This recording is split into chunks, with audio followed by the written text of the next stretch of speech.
আসসালামু আলাইকুম। আশা করি সবাই অসংখ্য ভালো আছেন। আলহামদুলিল্লাহ আমি অসংখ্য ভালো আছি।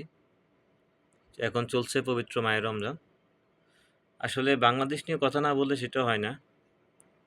ন্যায্য মালের বা যেভাবে বাংলাদেশে আসলে রমজান মাস আসলে যেভাবে সবজির দাম প্রতিটা আইটেম, প্রতিটা খাওয়ার আইটেম বলেন না কেন, সকল জিনিসের ক্ষেত্রে আপনি মনে করেন সবকিছুর দামটা বেড়ে যায়।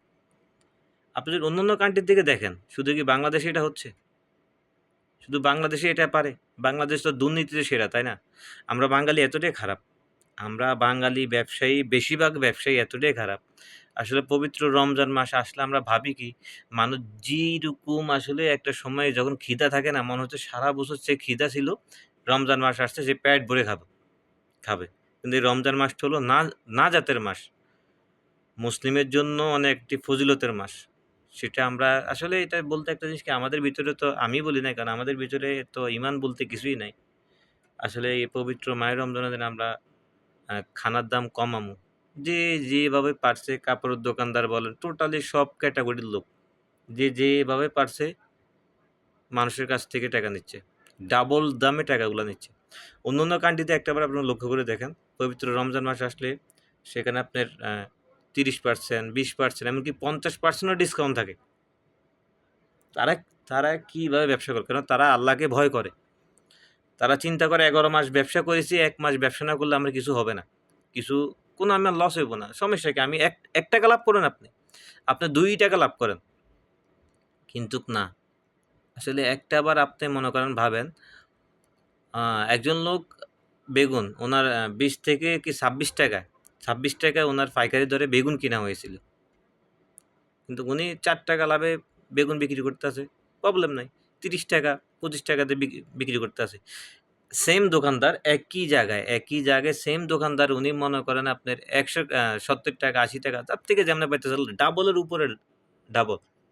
তো এই রমজান মাস আসলে এই দিন আমার দেশের ভাইরা বা যারা দেশে ব্যবসা করেন, এই জিনিসটা যেন আপনাদের করছেন এটা কি আপনাদের উচিত হয়? একটাবার কি আপনারা এই জিনিসটা ভাবেন না? অনেক গরিব মানুষ ইফতার করতে পারে না, পানি দিয়ে ইফতার করে। পানি খাইয়া ইফতার পানি খাইয়া তারপরে মনে করেন সেহরির টাইমে পানি খায়, আবার মনে করেন আপনার যখন ইফতার করে তখন তারা এই পানি দিয়া ইফতার ভাঙে তারা।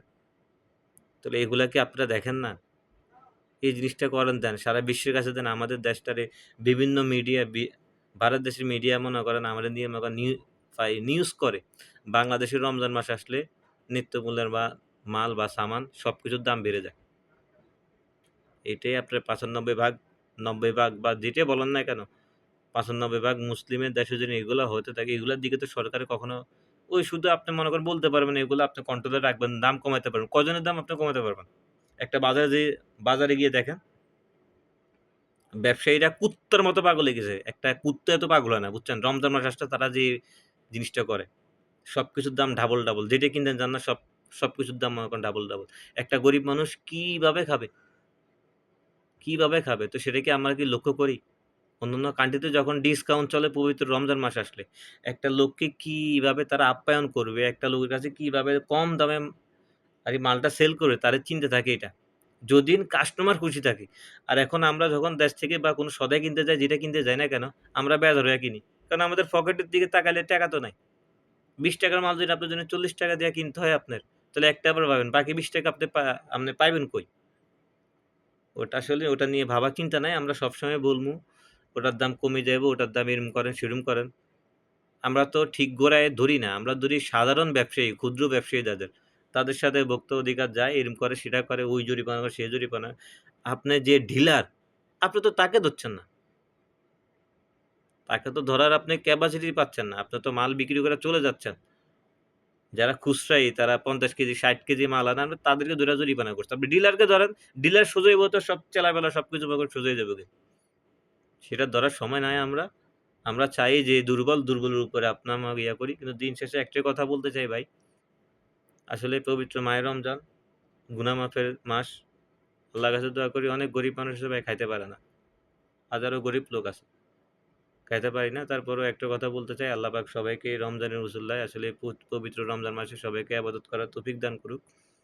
আর রমজান মাসের উসিলায় আল্লাহ পাক সবাইকে মাফ করে দেক। বেশি কিছু বলতে চাই না। শুধু যারা আমার ভিডিও জানি না কজনে দেখবেন বা না দেখবেন সেটা আমার জানা নাই। আমি ভিডিও করি ভিউর জন্য করি না। আসলে প্রতিবাদ করতে মন চায় কিন্তু সময়ের অভাবে আসলে করতে পারি না। আর ওইরকম আগের মতো মন মানসিকতা নাই যে কিছু একটা বলমু। মেইন জিনিসটা হলো সময়। বেশি কথা বলতে চাই না। যারা শেষ পর্যন্ত আমার ভিডিওটা দেখেছেন তাদের উদ্দেশ্যে বা ব্যবসায়ীদের ভাইদের একটি উদ্দেশ্য, আপনারা এই শুধু একটা মাস দরকার লাভ করেন সমস্যা নেই। একটা মাস একটু লাভটা কম করেন। যাদের সামর্থ্য আছে তারা নাকি কিনে খেতে পারতেছে। আর যাদের সামর্থ্য নাই তারা কিনবে। মানুষের দুয়ারে তারা বইয়া থাকতে হইব বা কেউ কিনে মানুষ চেয়ে দেখে ভাই। আল্লাহ পাক সবাইকে সঠিক বুঝ দেওয়ার তৌফিক দান করুক। সবাই ভালো থাকবেন, সুস্থ থাকবেন। আজকের মতো বিদায় নিচ্ছি। আল্লাহ হাফেজ।